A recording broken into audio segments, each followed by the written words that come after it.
So hello and welcome to another episode of Good Vet Life. And this month is National Breastfeeding Month. National Breastfeeding Month for August. I don't know why it is. The first 30 seconds of the show, I always like deer in the headlights. So anyways, we're going to be talking about that with my guest, Kerri. Do you go by Zoki Zandberg? Zandberg. Yep. Okay. Yep. All right. Because I had never heard this other name before. That is my maiden, but also my middle name. I kept it when I got married because it's just a part of my family heritage. Okay, well, I did the same thing. So my name is Sherri Thuringer Richards because I couldn't give up that name I'm so tied to my grandparents. Same. Yeah. Right? You too? Exactly. And then I made not the mistake. So I wanted my kids to have it too. So they have hyphenated names, which has created like all these problems over the years, but I don't care. I actually gave it to my oldest as her middle name. Oh, okay. Just to keep it in the family. Yeah, that's, I just think it's important, right? And our family name is, and now as a grandmother, I was like, yeah, it's a big deal I would love my grandchildren to be proud of their name, their heritage and their names. Yeah. So anyway, sorry. So Zandberg and Coke is Coke. Okay. Yep. Okay, got it. Well, very cool. So anyway, welcome Kerri Coke Zandberg to our show. And she has a really interesting story. And I am excited to share that with our readers and our listeners because, and it's twofold. It's not just about the work that you're doing, but also your journey to do it. Correct. Right? So tell us, how did you get started as a certified holistic lactation consultant? It's a little bit of a tough one sometimes because our credentials are IBCLC, which is International Board Certified Lactation Consultant. It's a fairly rigorous process to attaining that credential, but we call ourselves lactation consultants. That's easier. It is. Yeah. It is. IBCLC. It took me a long time just to even be able to say it. And then I took specific training in holistic lactation. So what's the difference? The holistic was a year coursework, really looking at moms and babies, how to heal moms and babies together, looking at the gut health, microbiome, just a lot more in depth. Okay. So lactation in general is helping moms with breastfeeding. This takes it just to another level. Okay. Well, because we're a body. Exactly. It all has to work together, I would guess. Yeah, and when you talk about personal journey, I think what happened for me is I went on my own healing journey personally, and I found I learned so much as part of that journey that I thought, how can I apply this to my profession? So I took what I learned personally, took a course to learn how to apply it to lactation, and then kind of put that all together. Okay, so you're a nurse. You were a nurse by training. Yes, so I am a registered nurse, and I still maintain that credential. Okay. And I started out, I was a home visiting nurse way back 33 years ago. Okay. Not even breastfeeding wasn't even on my radar. I hadn't even thought about helping moms or even mother baby. I had enjoyed that rotation in nursing school. Okay. But it really wasn't on I was an IV nurse. I loved visiting people in their homes. And then I had my firstborn. Okay. And everything changed. Exactly. As it does. As it does when you have children and you have no idea. And you have no idea what you're getting into. And I had a lot of challenges. So it's interesting because before I had her, somebody said to me, are you going to breastfeed? And I'm like, I'm going to try it. I wasn't super vested. I didn't know a lot about it. I was a nurse, but really didn't have a ton of training. And then I did. But I'm just going to stop for 1 second there because I know that we have a perception that as a nurse or as a doctor or somebody in the medical field, that you know all of this stuff. Right. You know everything there is to know about bodies and health and wellness. And like you're just saying, it's just not true. No. And it's interesting how little I knew even about birth and breastfeeding until I had my own babies. And I think that's the experience of a lot of people who do this type of work is you have your own and then you're like, wow. I really appreciated the support of somebody who helped me, and I really want to do that for somebody else. My doctor, you're reminding me, after she had, I had my kids before she had hers, and then after she had hers, She was so apologetic to all of her patients. She goes, "I'm so sorry. I just didn't know. I just didn't know." Yeah. And and I mean, she's a great doctor, but like she said, she just didn't know what comes with all of it. No, and my daughter is a physician, and she got 1 hour on breastfeeding in med school. Okay. And Wow. then had her own babies. And I mean, she grew up watching me teach prenatal breastfeeding classes, being part of the world that I was working in. And she said to me, Mom, I had no idea how little I knew about breastfeeding until I had my own. It's a common theme, right? And it's not a judgment. It's just really a discernment that people don't know. Exactly. Right? Yep. We project onto them. So continue. I'm sorry to interrupt. Yeah, so I had my daughter who was 30. She will be 31 in September. And I had taken a prenatal breastfeeding class, which I highly recommend. And as part of that class, I had support afterwards. It was the best investment I ever made. Okay. And I called this lactation consultant, cried on the phone with her a lot. She came to my house, and she really was foundational for me, just navigating even that emotional part of this isn't working and I don't know what to try. And I really needed her. So after that, and it really awakened in me my drive to actually breastfeed. And I became very committed to it. I really wanted it to work. And it's probably in my nature to be persistent. So I really persisted beyond a lot of challenges. And my daughter had a lot going on, a very traumatic birth, torticollis, tongue tie. I had oversupply. There was just a lot of complex factors. And because of this lactation consultant, I'm like, you know what? I think that I'm going to do this. And I actually connected with the Leche League originally. Okay. And I had a wonderful leader who, again, I cried a lot on the phone with. And she said to me at some point, why don't you become a leader? And that's really how I started. So not even professionally, I was actually volunteering initially. Okay. And I started working with moms that way. And that was 29 years ago. That's the Leche League. That's where I rented my breast pump. Oh, wow. Right? Because you couldn't buy them, really. I don't think you could buy them 40 years ago. Maybe you could, but so I rented it from them. And they really supported me in my mothering journey. And I think a lot of the confidence as a mom I really got from that support group, which I think highlights again how important support groups are. Like Emily does as our group, right? Bumps and Boobs. They're really important for moms to have that, I think, connection with other moms and that emotional support. So from there, I decided, you know what? I redirected things a little bit. I was home for a couple of years with my kids. I had a second, my son, my middle. And I thought, you know what? I want to do something different. So it was a fair bit of, there's coursework you have to take to become an IBCLC. I had to take that coursework, and then you have to have so many practical hours. So then I did that. Okay. And then by the time my baby was born in 2001, so 2000, I started a private practice. Okay. And that was in Ontario. Okay. So, I really, really strive and really wanted to meet moms where they're at, help them reach their goals, and provide the support that I was so happy to have. Wow. Oh, I'm sorry. It just is like my brain starts spinning, right? Because you start thinking about your own experience and wow, we just didn't have that kind of support. We had other moms, as like my friends and their kids who in daycare and preschool and stuff, and we had those, but it wasn't, and it was amazing support. I wouldn't have gotten through without them, and in fact, many of them I'm still friends with today, right? Yeah. But it wasn't educated support. It was just, I'm going through that too. I don't know what to do, but we can be miserable together in that sense. But to have really educated and people that can help you really with solutions, exactly, and help you understand what's really going on.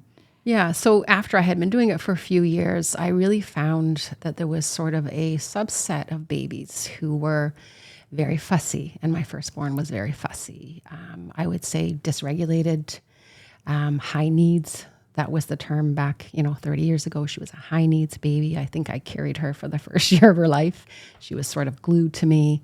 And as I started, doing more education, I thought, how can I help moms with these types of babies? And there's so much that I was learning now that, man, I wish I had known 30 years ago.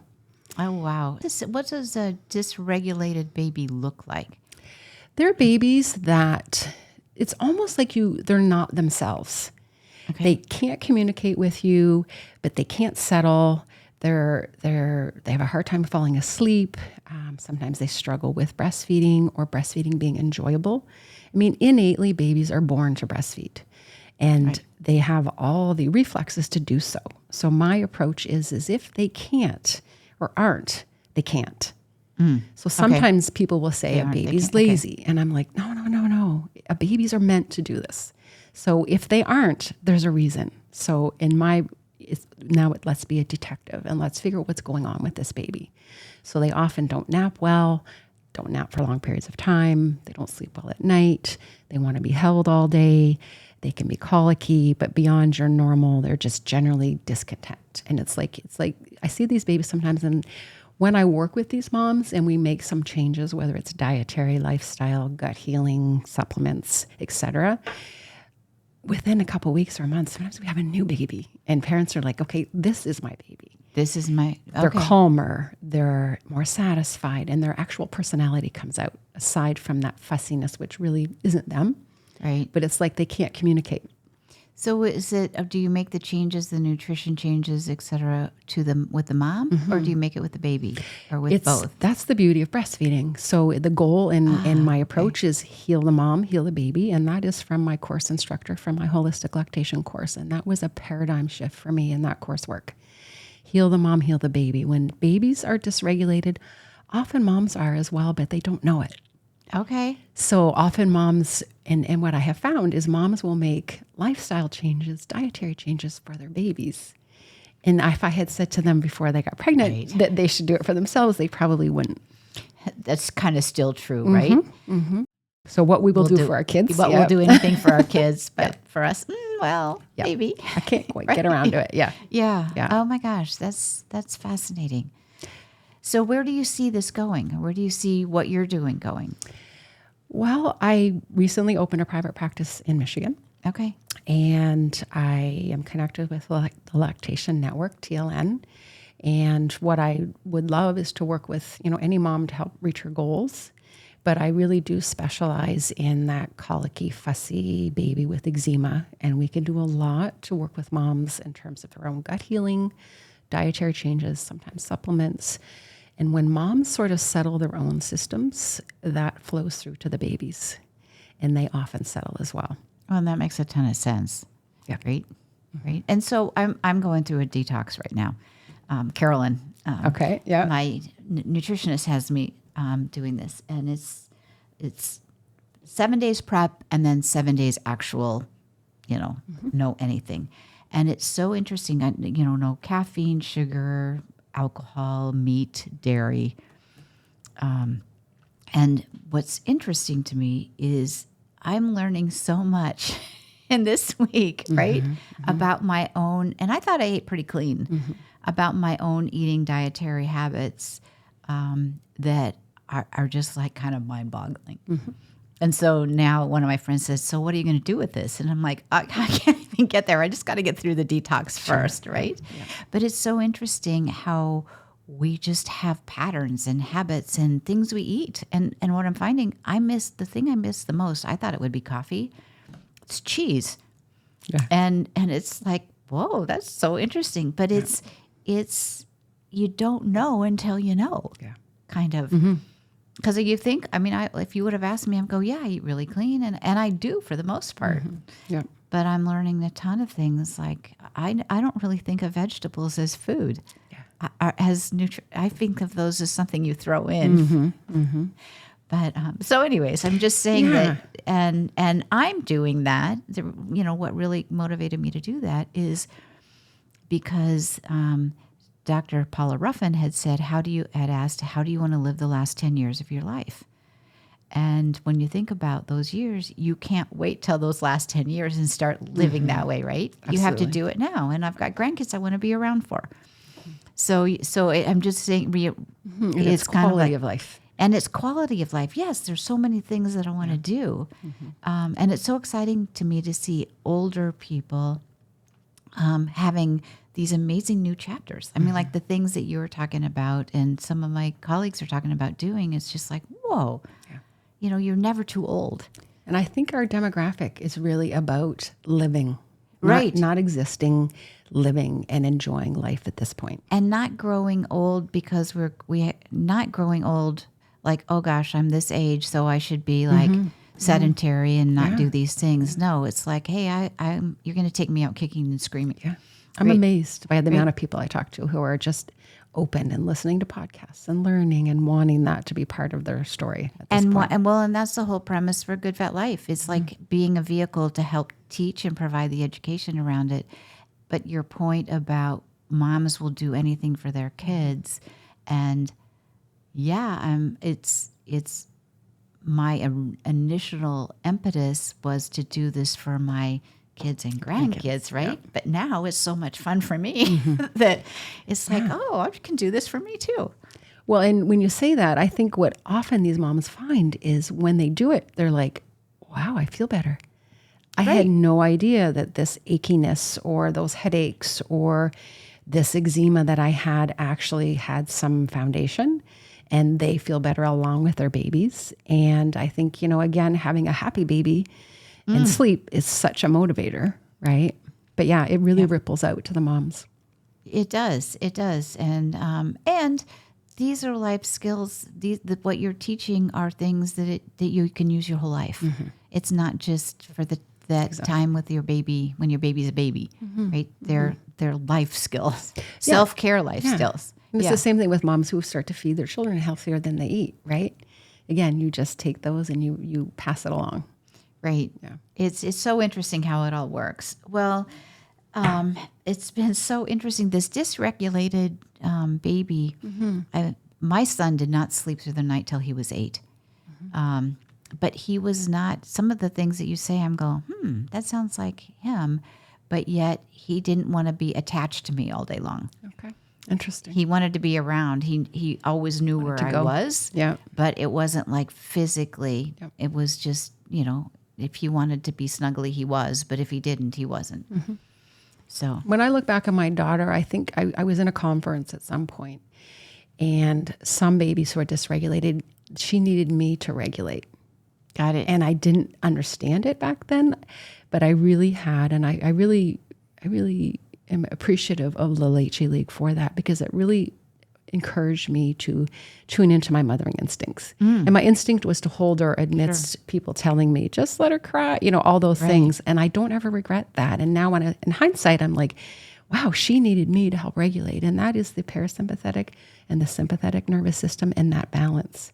So that's that rest and digest which these babies struggle with versus this go, go, go, go. And I can't get out of that go, go, go to relax and to rest and digest.